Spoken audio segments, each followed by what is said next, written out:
Hello, this is Ken from Vintage Card Voyage. I'm here to share with you a collection I have of Sports Illustrated magazines. I put this together the last couple years, and for me, I was a kid who used to run to the mailbox on Thursdays. I lived in Michigan, because Thursdays was the day that our Sports Illustrated came in. I shared the collection with my dad, or the subscription with my dad. And by the time I was like 7 or 8, that was like the first time I got a Sports Illustrated, and it was magical for me. So I wanted to collect them. I thought, what is an interesting way to do it? I'm into history, so I thought, let's see what it would cost to buy a first edition. So I'm going to take you through this. Mark is behind the camera. Hello. But the very first one at the top is Eddie Matthews, and it's the first edition in 1954. So after I had purchased that magazine, I started thinking, what if I did roughly one per year? And so that's what you see up here. The Ted Williams is a 55, and as you work your way across, it's pretty chronological.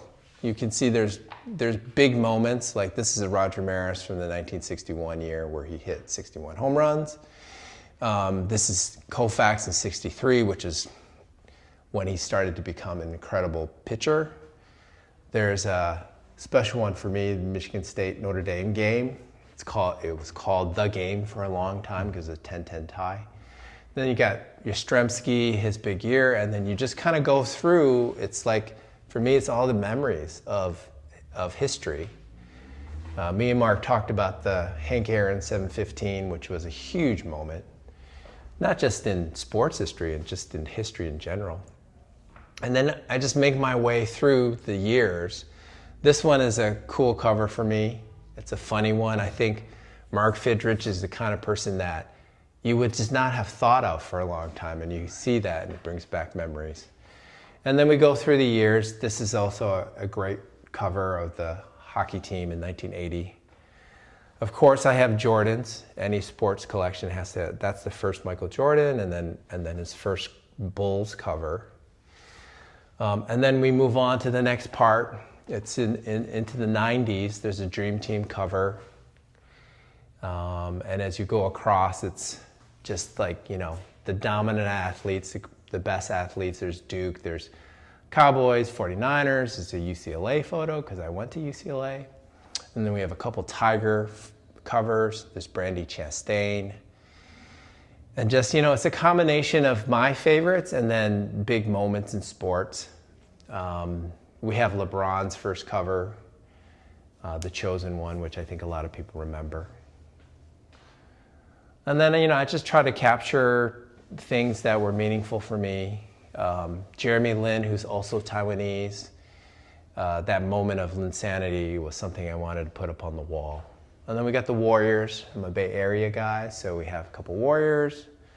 And then, you know, probably the last big one for me was the Nationals winning the World Series in 2019. That's actually not a cover from a magazine. It's from some commemorative thing they bought. But I thought I needed to put that up there. And then we end with Wemby. And so what was the process involved with getting all of these, acquiring all of these, I guess? Yeah, I mean, it was mostly eBay. It was mostly going back on eBay. A couple questions for me was, do I want to buy covers that don't have the label on it, the address label? And those cost more. Those look nicer.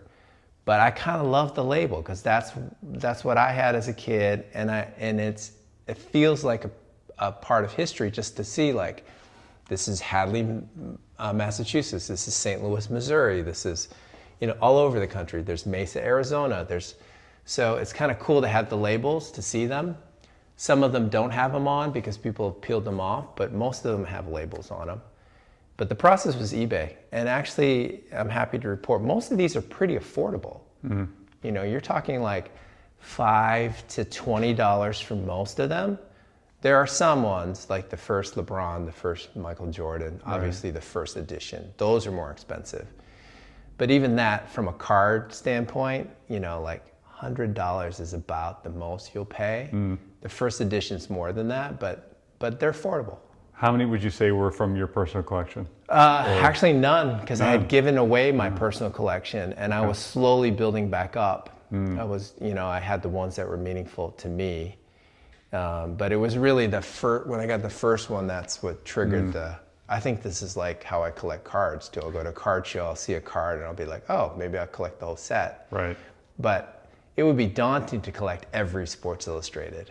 Sure. So I thought, let's just pick one per year. Yeah, that makes sense. Yeah.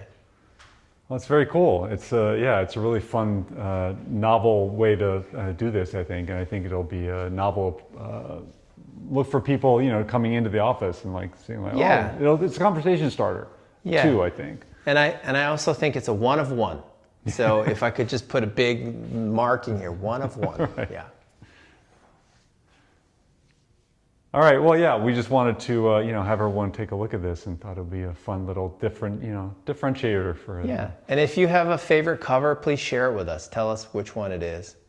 The one thing I will say is that these are easily replaceable. Right. So we've got them on hooks. I had a friend design this for me, and I'm already having fun swapping out covers. We would love to feature a cover that may be special to you. Yeah, that'd be fun. Yeah, if anyone wants to, suggest some covers, maybe we can try and get some. All right, thanks everyone.